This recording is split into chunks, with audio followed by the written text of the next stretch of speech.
هذه القصيدة جواب على كلمات الشاعر حاتم عبد القوي شريف من الشاعر أبو هادي عبد الله أحمد السيفي سعدة.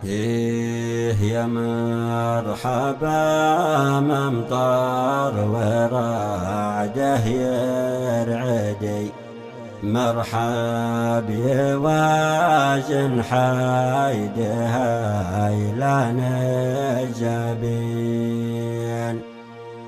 بقوى لمن شبل الأسد وابن جوادي، وابوك والعم وانت سيد العارفين.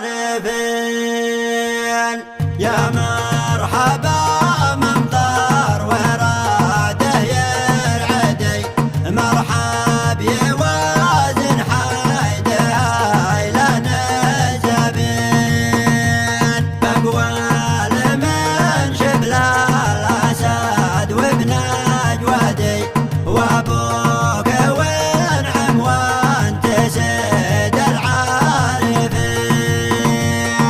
ربعك بني ظبيان وفي وسعتي، وبشر بنا وقت الطلب متحضرين، ربعك نحاز الخصم سم المعتدي، ونقوم في وجه العدو متكاتفين، وقت الشدايد كنت